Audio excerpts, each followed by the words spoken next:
এদিকে আবারও ভয়ঙ্কর রূপ নিয়ে রাজপথে শিক্ষার্থী ও সাধারণ জনগণ। শেখ হাসিনার মতো ডক্টর ইউনূসেরও অবস্থা হয়। আওয়ামী লীগ ও বিএনপি কর্মীদের কপাল খুলে, অন্যদিকে সমন্বয়ক ও উপদেষ্টাদের কপাল পুড়ে। আজকে রাত্রে একের পর এক যে ঘটনাগুলো ঘটছে সেগুলো সম্পর্কে অনেকে কনসার্ন করেছেন যে এরপরে আসলে কি। দর্শক, একদিকে এই মুহূর্তে আমি যখন নিউজটি করছি, সমগ্র জাতির দৃষ্টি এখন রাজধানীর কুখ্যাত ধানমন্ডি ৩২-এর দিকে। কোনো ঘটনা ঘটতে যাচ্ছে। এই আলোচনা শুনতে শুনতে আপনারা অনেকে দেখবেন যে ঘটনা ঘটে গেছে। একজন পিশাচ, তার কোনো বুকপিট নাই, সে একজন চরিত্রহীন মহিলা, তার মধ্যে কোনো চরিত্র নাই। তাকে যে বাদে খেতে দেওয়া হবে সে বাদে ছিদ্র করবে। জিয়াউর রহমান যখন তাকে দেশে সুযোগ দিয়েছিল, সে কি করেছে? বয়ের সাহায্যে জিয়াউর রহমানকে হত্যা করেছে। তাকে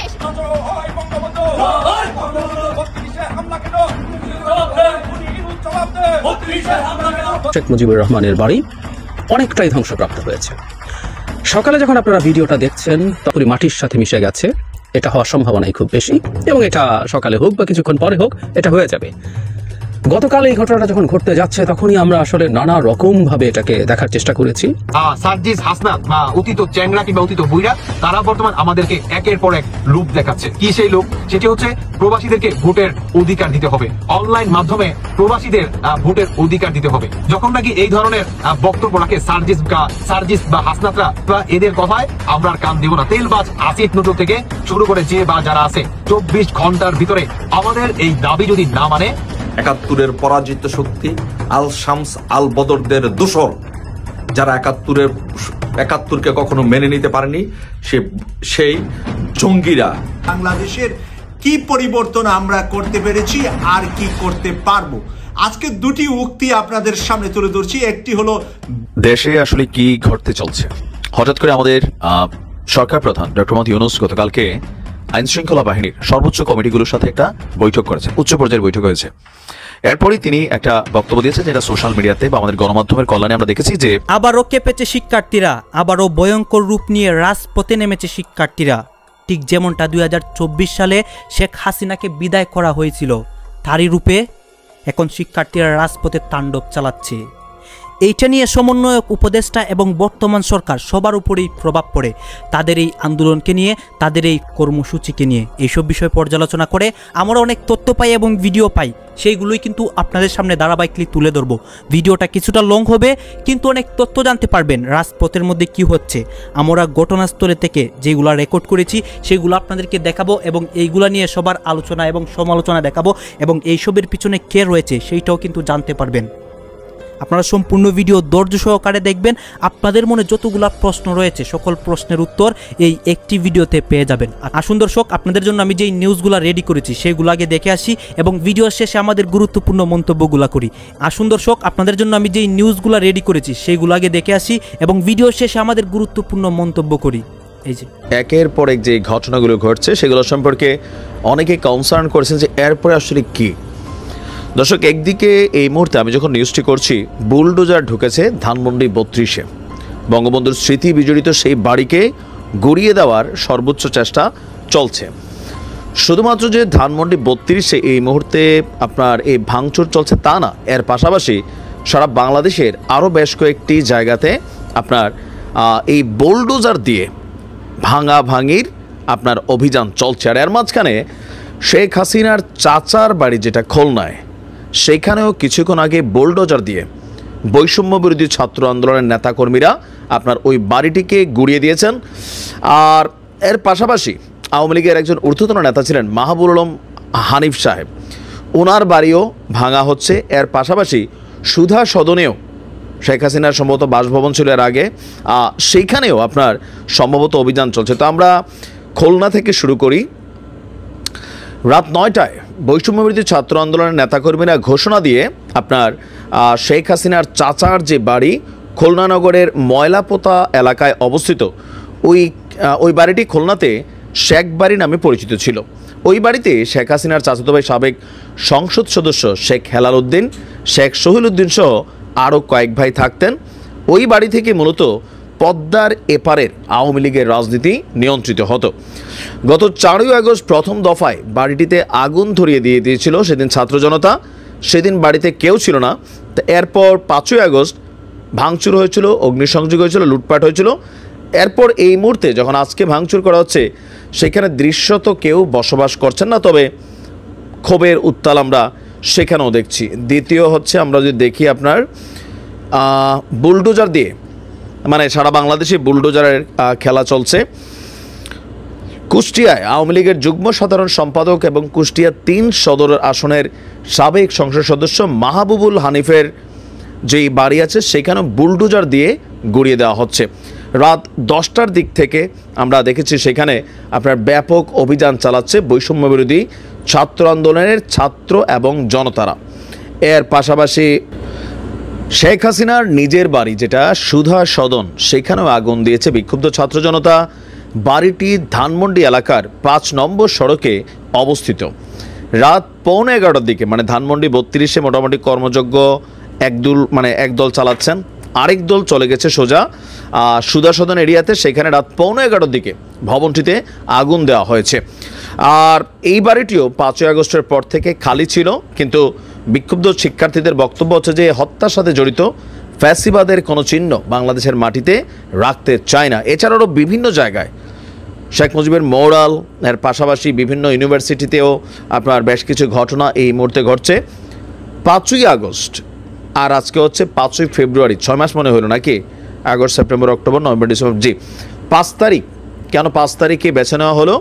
মূল ঘটনার প্রেক্ষাপট হচ্ছে আজকে রাত 9টায় শেখ হাসিনা জাতির উদ্দেশ্যে, বিশেষ করে ছাত্রদের উদ্দেশ্যে একটা বক্তব্য দিবেন যখন ঘোষণা এলো, এরপরেই পিনাকি ভট্টাচার্য তিনি একটা স্ট্যাটাস ক্রিয়েট করলেন। আর মুহূর্তের মধ্যে সেটা সারা বাংলাদেশে এতদিন যাবৎ আওয়ামী লীগের উপর অথবা আওয়ামী লীগের নেতাকর্মীদের বিভিন্ন বাড়িটারি বা বিভিন্ন যে স্মৃতিবিজড়িত চিহ্ন যে এলাকাগুলো আছে সেখানে যেই ঘটনাটা এতদিন ঘটাইতে পারে নাই, আজকে কিন্তু সেই ঘটনাগুলোই সারা বাংলাদেশে ঘটে গেছে। অলরেডি এটা নিয়ে আওয়ামী লীগের নেতাকর্মীরা ক্ষোভ প্রকাশ করছেন, বৈষম্য বিরোধীরা উচ্ছ্বাস প্রকাশ করছেন। বুধবার রাতে ধানমন্ডি 32 নম্বরে যারা বঙ্গবন্ধুর বাড়িতে আবারও হামলা চালালেন, ভাঙচুর করলেন, তারা নিশ্চয়ই স্বর্গসুখ অনুভব করছেন, করারই কথা। তার কারণ এদেশ থেকে ফ্যাসিবাদের তীর্থভূমি মুক্ত করার ঘোষণা দেওয়া হয়েছে। তো ফ্যাসিবাদের তীর্থভূমিতে যখন আঘাত হানা হলো তখন নিশ্চয়ই বিপ্লবী স্বর্গসুখ অনুভব করছেন যারা এই কাজটি করছেন। একটি কথা মনে করিয়ে দিই, আমাদের প্রধান উপদেষ্টা ডক্টর মোহাম্মদ ইউনূস সাহেব গত সোমবার আইন শৃঙ্খলা রক্ষাকারী বাহিনীর প্রধানদের উদ্দেশ্যে যে বক্তব্য দিয়েছেন সেটি নিশ্চয় আপনাদের মনে আছে। তিনি বলেছেন যে যুদ্ধকালীন পরিস্থিতির মতো আমাদেরকে সতর্ক থাকতে হবে।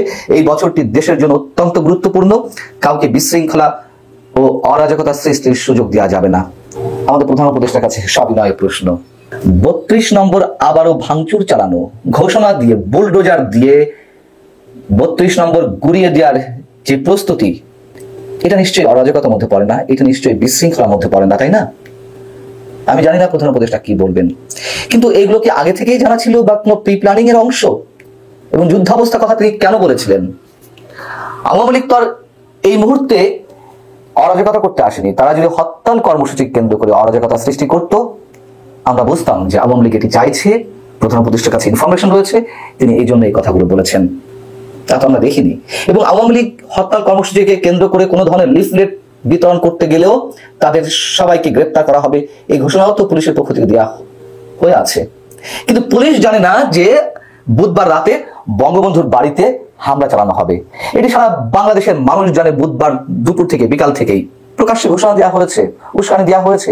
বৈষম্য বিরোধী ছাত্র আন্দোলনের আহ্বায়ক হাসনাত আব্দুল্লাহ তার ফেসবুক পেজে ওপেন বলেছে যে আজ রাতে বাংলাদেশের ফ্যাসিবাদের তীর্থভূমি মুক্ত করা হবে।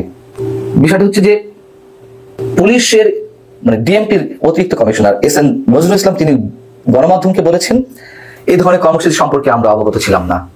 যখন ভাঙা হচ্ছিল রাত 8:30টার পর থেকে, আমি যখন এই ভিডিওটি রেকর্ড করছি রাত প্রায় 11টা বাজে, তখন আমি জানি বা শুনেছি যে সেখানে এখনো পর্যন্ত ভাঙচুর চলছে, কিন্তু পুলিশের কোনো প্রস্তুতি নেই। জানার পরও, যখন গণমাধ্যমকে পুলিশ বলেছে যে আমাদের জানা নেই, জানার পরও কি করেছে।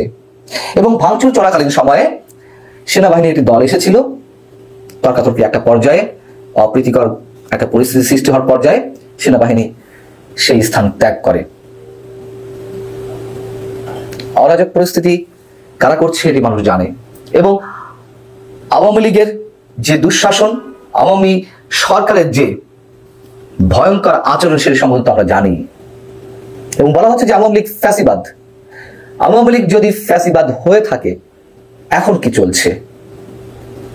সবচেয়ে বড় ফ্যাসিবাদিতার পরিচয় কারা দিচ্ছে? এর সঙ্গে আমি তারেক রহমানের আরেকটি বক্তব্য যুক্ত করতে চাই। বুধবারই তারেক রহমান একটি অনুষ্ঠানে লন্ডন থেকে ভার্চুয়ালি যুক্ত হয়ে তিনি বলেছেন, সংস্কার বলে যেসব বক্তব্য প্রচার করা হচ্ছে কিনা, সংস্কারের নামে কোনো ষড়যন্ত্র হচ্ছে কিনা খতিয়ে দেখা দরকার। খুবই স্পষ্ট, আমাদের সামনে মোলা ঝুলিয়ে রাখা হয়েছে। ষড়যন্ত্র তো চলছেই এবং অনেক আগে থেকেই এই সংস্কার শব্দটা এখন একটা অপশব্দে পরিণত হয়ে গেছে। এত বেশি বিশেষ উদ্দেশ্যে এগুলো প্রচার হচ্ছে। মানুষের কাছে এখন পরিষ্কার যে নির্বাচন আদৌ হবে কিনা সে প্রশ্নটি প্রত্যেকের মুখে, এবং নির্বাচনের জন্য বর্তমান সরকার নিরপেক্ষতা অবলম্বন করছে না সেই কথাও তো উচ্চারিত হয়েছে।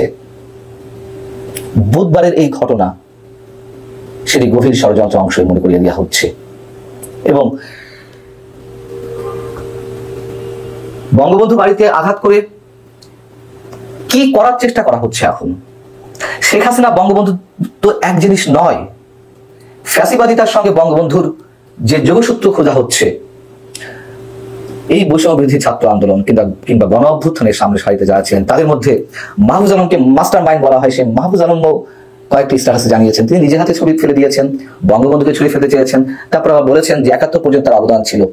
৭১ পর্যন্ত তার যদি অবদান থেকে থাকে সেটা কি ধরনের অবদান আমরা জানি না। ৩২ নম্বর কি শুধুমাত্রই শেখ হাসিনার একজন পিতার বাড়ি? এই ভবন থেকেই তো স্বাধীনতার বীজ রোপিত হয়েছে চূড়ান্তভাবে। সেই বাড়িটি আপনারা বুলডোজার দিয়ে গুড়িয়ে দিতে চান? কি করতে চান? ৭১কে মুছে ফেলতে চান? মুছে ফেলা সম্ভব? বঙ্গবন্ধুর স্থাপনায় বঙ্গবন্ধুর ভাস্কর্য গুড়িয়ে দিয়ে বঙ্গবন্ধুকে মুছে ফেলা সম্ভব? ৫ আগস্টের পর থেকে মুক্তিযুদ্ধের কত অসংখ্য স্মারক, অসংখ্য ভাস্কর্য গুড়িয়ে দেওয়া হয়েছে, সেগুলো আর রিবিল্ড তো করা হয়নি, পুনঃস্থাপন করা হয়নি। তার মানে কি মুক্তিযুদ্ধের ইতিহাস মুছে যাবে? এটা তো স্পষ্ট কারা খেলছে। সবশেষে একটি কথা মনে করিয়ে দিই, মাঠ তো ফাঁকা, ইচ্ছা করলেই যখন তখন গোল দেওয়া যাচ্ছে, কিন্তু সেই গোল যেন আত্মঘাতী না হয়। যে খেলা শুরু হয়েছে সেই খেলার পরিণামও নিশ্চয়ই ভালো নয়। ক্ষমতা আছে, ক্ষমতা দেখান, ক্ষমতার ঔদ্ধত্য আপনারা প্রকাশ করবেন, করতেই থাকবেন, কিন্তু পরিণতি কি হবে সেটুকু কি আমরা জানি? শেখ হাসিনার উদ্দেশ্য আমরা অসংখ্যবার এরকম সতর্কবাণী উচ্চারণ করেছি, পরিণতি আমরা দেখেছি। এখন যা কিছু ঘটছে তার পরিণতি কি হবে? স্বৈরাচার পালিয়ে যাওয়ার আজকে ৬ মাস পূর্তি। আপনাদের মনে আছে তো আজ ৫ই ফেব্রুয়ারি। এই ৫ই অগাস্ট থেকে ৫ই ফেব্রুয়ারি ৬ মাসের ভিতরে বাংলাদেশের কি পরিবর্তন আমরা করতে পেরেছি আর কি করতে পারবো, আজকে দুটি উক্তি আপনাদের সামনে তুলে ধরছি। একটি হলো বিএনপির সালাউদ্দিন আহমেদ সাহেব বলেছেন স্বৈরাচার শেখ হাসিনার বিচার, আওয়ামী লীগের বিচার এবং আওয়ামী লীগকে আগামী নির্বাচনে কিছুতেই নির্বাচনে অংশগ্রহণ করতে সুযোগ দেওয়া যাবে না। আমরা বারবার বলেছিলাম যে শেখ হাসিনা বা আওয়ামী লীগের পক্ষ যারা নিবে তাদের বিরুদ্ধে হবে আমাদের আন্দোলন, তাদের বিরুদ্ধে থাকবে আগামী নির্বাচনে আমাদের সংগ্রাম। তাই বিএনপির পক্ষ থেকে আজকে নিশ্চয়ই তারেক রহমান সাহেব সালাউদ্দিন আহমেদকে এই কথাটি বলার জন্য নির্দেশনা দিয়েছেন। ৬ মাস পূর্তিতে আজ বিএনপিকে আমরা ধন্যবাদ জানাচ্ছি। বিএনপির পক্ষ থেকে বলা হয়েছে আওয়ামী লীগকে আগামী নির্বাচনে কিছুতেই নির্বাচন করার সুযোগ দেওয়া যাবে না।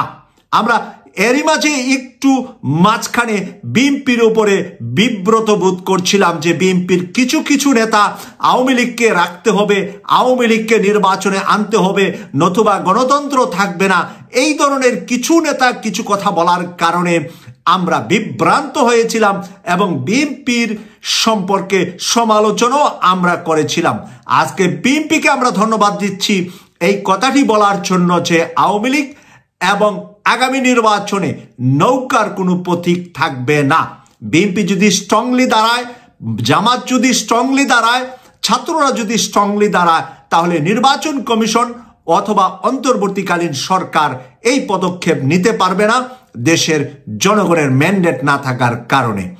আজকে আমরা দেখলাম প্রেস ক্লাবে জামাতের আমির 6 মাস পূর্তিতে একটি সভা করেছেন। সেখানে শহীদদের পরিবার, আহতরা উপস্থিত ছিলেন। আমরা জামাতের আমিরকেও ধন্যবাদ জানাই 6 মাসের এই পূর্তিতে আজকের এই অনুষ্ঠানটি করার জন্য। প্রেস ক্লাবে মানুষের মধ্যে একটা উৎসাহ উদ্দীপনা ভাব ছিল এবং এই উৎসাহ উদ্দীপনার ভিতরে আজকে 6 মাস জামাত যেভাবে পূর্তিটা পালন করেছে, বিএনপিকেও আমরা বলবো এই স্বৈরাচারের প্রত্যেকটি স্টেপে স্টেপে, প্রত্যেকটি স্থানে স্থানে আপনারাও সোচ্চার হন। আপনারাও এই স্বৈরাচারের সঠিক তাদের মানুষ হত্যা, মানুষ গুণ আর খুনের চিত্রগুলা, মানুষকে গুম করেছিল আর খুন করেছিল। আপনাদের তো অনেক নেতাকেই তারা খুন করেছে, গুম করেছে। ইলিয়াস আলীকে তারা খুন করেছে, প্রথমে গুম, তারপরে কিভাবে খুন করেছে তারও কিন্তু আমরা কথাগুলা মিডিয়াতে সেনা অফিসারদের পক্ষ থেকে, সেনাবাহিনী এবং বিভিন্ন বাহিনীর পক্ষ থেকে আমরা শুনেছি। ইতিমধ্যে কাঠগড়ার ভিতরে এর স্বীকারোক্তিও ইতিমধ্যে অনেক সেনাবাহিনীর ওই খুনি সদস্যরা দিতে যাচ্ছে। প্রিয় দর্শক, এরই মাঝে আমরা মনে করছি যে বাংলাদেশের ঐক্যবদ্ধতার জন্য, বাংলাদেশের মানুষের ঐক্যবদ্ধতা আসার জন্য, যদিও আমাদের 6 মাস বিলম্বিত হয়েছে, কিন্তু আমরা পিছিয়ে যাব না। সিরিয়ায় যেরকম আসাদ পালিয়ে যাওয়ার 1 মাসের মাথায় তারা পুনর্গঠন করে ফেলেছেন দেশকে, অনেক মানুষকে শাস্তিতে নিয়ে এসেছেন এবং সিরিয়ার নতুন ভারপ্রাপ্ত প্রেসিডেন্ট বলেছেন 5 বছর যদি প্রয়োজন লাগে বিচারের, সেই 5 বছর সময় নিয়ে বিচার শেষ করে সিরিয়াতে গণতান্ত্রিক নির্বাচন আসবে। যতদিন পর্যন্ত আসাদ সরকারের স্বৈরাচারের বিচার শেষ করতে না পারবো, ততদিন পর্যন্ত সিরিয়াতে কোনো নির্বাচন হবে না। তাই বাংলাদেশের মানুষেরও চাহিদা সেটাই যে স্বৈরাচার শেখ হাসিনা এবং তার দোসরদের সর্বোচ্চ শাস্তি, আর সর্বোচ্চ শাস্তি কামনা করে আজকের আলোচনাটি এখানেই আমি শেষ করছি। নিশ্চয়ই সারা রাত অনেকে ঘুমাননি, যে সারা বাংলাদেশে আসলে গতকালকে রাতে, মানে আমি যখন নিউজটা পাবলিশ করছি এই সময়টুকু পর্যন্ত কি ঘটে গেল।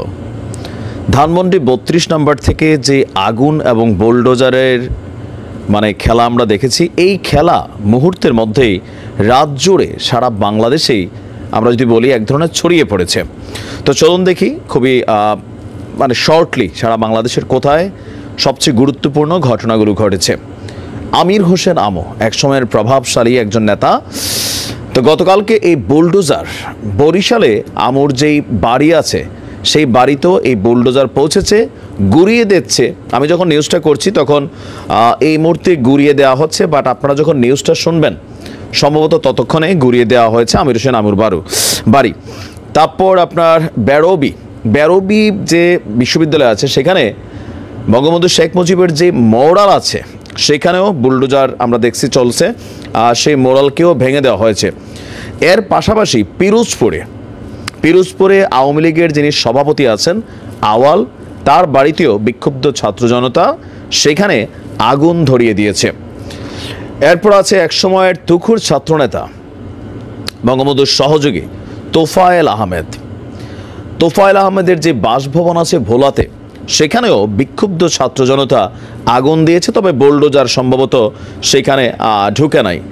এরপর আপনার কারমাইকেল কলেজ, সেখানেও শেখ পরিবারের নামে যে সকল স্থাপনা আছে সকল কিছু ছাত্র জনতারা মিলে উচ্ছেদ করে দিয়েছে।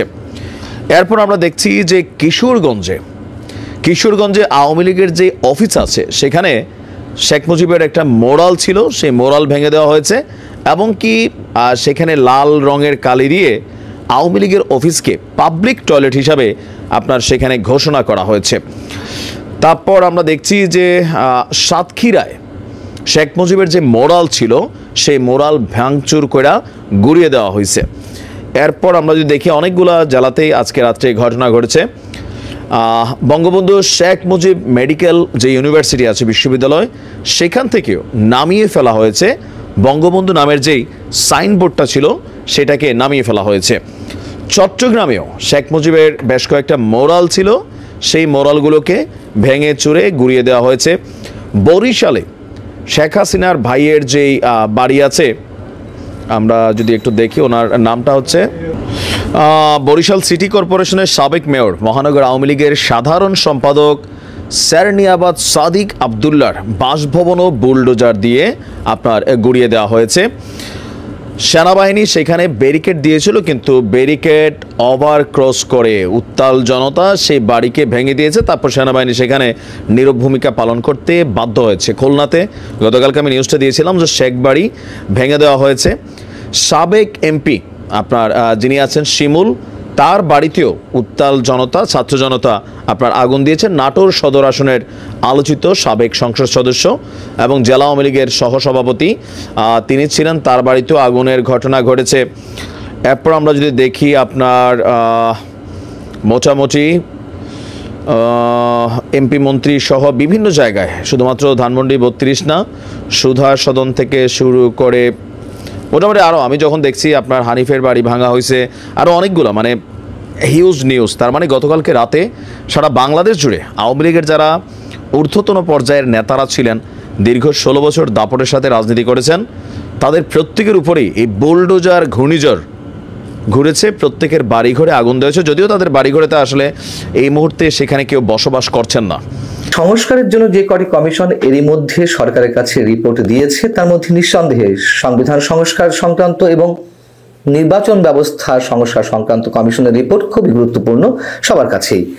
এখন এই সব সুপারিশ বা প্রস্তাবে উল্লেখযোগ্য যে সুপারিশগুলো এসেছে তা হচ্ছে, 2 বারের বেশি কেউ প্রধানমন্ত্রী থাকতে পারবেন না, একই সঙ্গে কোনো ব্যক্তি প্রধানমন্ত্রী, সংসদ নেতা এবং দলীয় প্রধান থাকতে পারবেন না। সংসদের উচ্চ কক্ষ হবে সংখ্যানুপাতিক ভিত্তিতে। উচ্চ কক্ষের অর্ধেক সদস্য আবার হবেন দলীয় ভিত্তিতে, আর অর্ধেক নির্দলীয় ব্যক্তিরা নির্বাচিত হবেন। এই নির্দলীয় ব্যক্তিরা আবার নির্বাচিত হবেন রাজনৈতিক দলের মনোনয়নে, এমনটি বলা হয়েছে। এখন এই যে প্রস্তাবগুলো এসেছে, এর অধিকাংশই আবার বিএনপি যে অনেক আগে থেকেই তাদের 31 দফা কর্মসূচি দিয়ে রেখেছে, যার মধ্যে অনেক বিষয়ে সংস্কারমূলক চিন্তাভাবনা রয়েছে বা প্রস্তাব রয়েছে, তার সবই মোটামুটি এগুলোর মধ্যে রয়েছে, একটি বাদে। তা হচ্ছে সংখ্যানুপাতিক ভিত্তিতে সংসদীয় ব্যবস্থা। কেন? এটি হলে তাদের সংসদ সদস্যের সংখ্যা কমে যাবে, খুব স্বাভাবিকভাবে এটি বলা যায়। এই কারণেই আবার অনেক ছোট দল তারা আবার এই পদ্ধতির নির্বাচন চেয়ে আসছে দীর্ঘদিন ধরে। তার মধ্যে কমিউনিস্ট পার্টি রয়েছে, জামাতে ইসলামী রয়েছে, ইসলামী আন্দোলন রয়েছে, গণসংহতি আন্দোলন, এবি পার্টি সহ গণ অধিকার পরিষদ, এরকম আরো অনেক দল ছিল, নাগরিক ঐক্য ছিল। কিন্তু এখন ছোট দলগুলোরও অনেকেই চায় না যে সংখ্যানুপাতিক ভিত্তিতে সংসদীয় নির্বাচন হোক। কেন চান না সেটি আবার স্পষ্ট করে দিয়েছেন মাহমুদুর রহমান মান্না, নাগরিক ঐক্যের সভাপতি, সাবেক ছাত্রনেতা এবং একসময় আওয়ামী লীগের নেতা, আপনারা সবাই জানেন। তিনি একটি অনুষ্ঠানে বলছেন যে সংখ্যানুপাতিক নির্বাচনী ব্যবস্থার প্রস্তাবটি সুন্দর হলেও জাতির তথা বৃহত্তর স্বার্থে আমি আপাতত সমর্থন করছি না। সংখ্যানুপাতিক নির্বাচন প্রস্তাবটি খুবই সুন্দর, আমার জন্য বেশি সুন্দর, কিন্তু সমগ্র জাতির জন্য এটা এখন সম্ভব নয়। এতে করে আওয়ামী লীগের 40টা এমপি আসবে কম করে হলেও, তারপর আমি এমপি থাকতে পারবো কিনা সন্দেহ আছে। তারা বলবে জনগণের রায় আমাদের পক্ষে, তুমি কে, কয়টা ভোট পেয়েছো, তোমার কয়টা এমপি আছে, বলতেই পারে সেই সম্ভাবনা আছে। তার কারণ আপনারা নিশ্চয়ই হিসেবটি বুঝে গেছেন।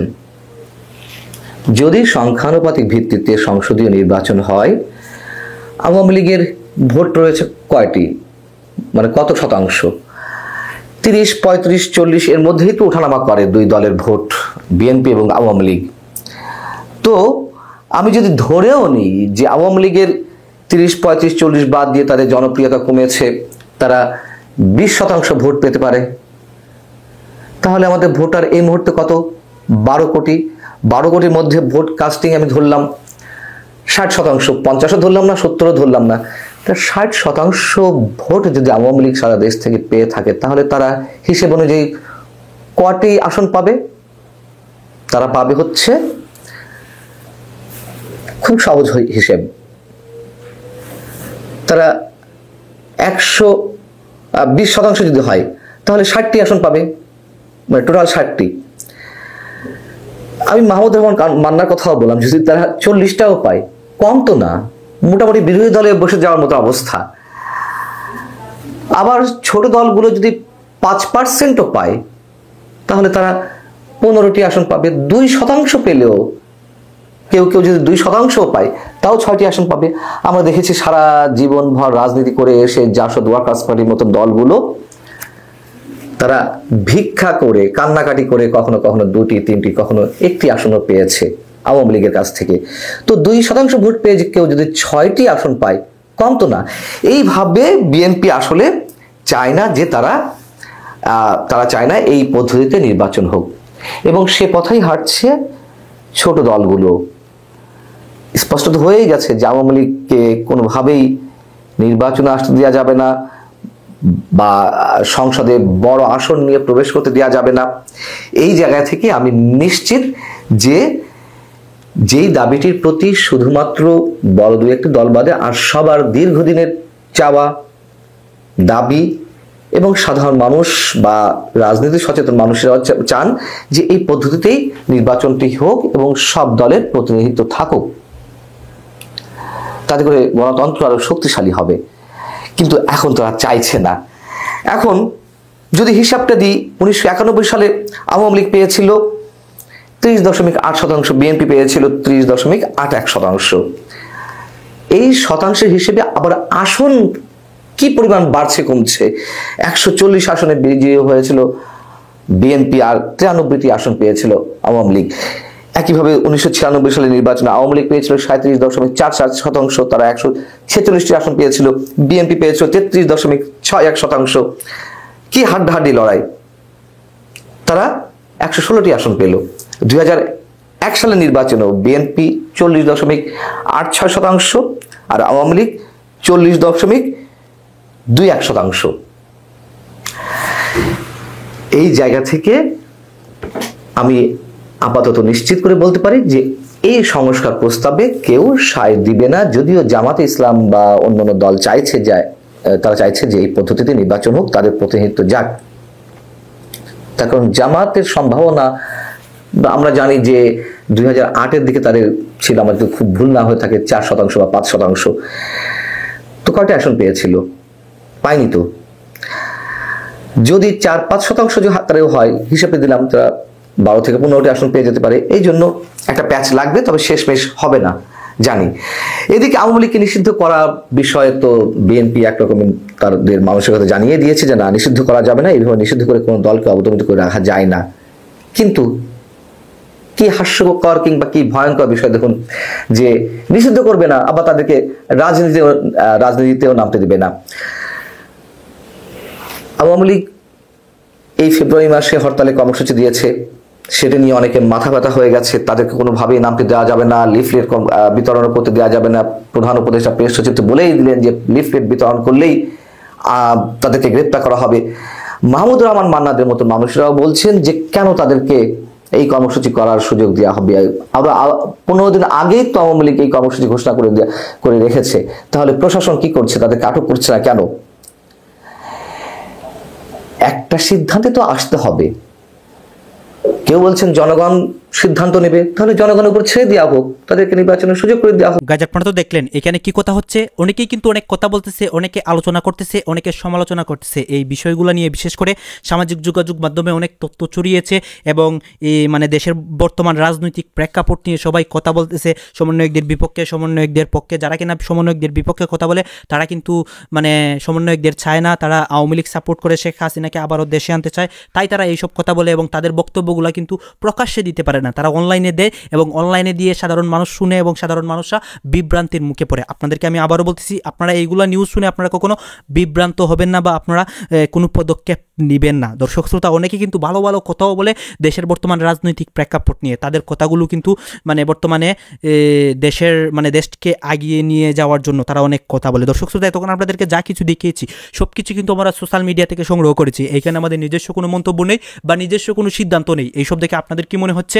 এবং আপনাদের মন্তব্য কি, এটা কিন্তু আপনারা অবশ্যই কমেন্ট বক্সে লিখে যাবেন। এবং আপনাদের কাছে আমার একটা রিকোয়েস্ট থাকবে, আমার চ্যানেলটি সাবস্ক্রাইব করবেন এবং পাশে থাকা বেল আইকনটি অবশ্যই বাজিয়ে যাবেন, যাতে করে নেক্সট ভিডিওটা সবার আগে আপনাদের কাছে পৌঁছায়। ধন্যবাদ।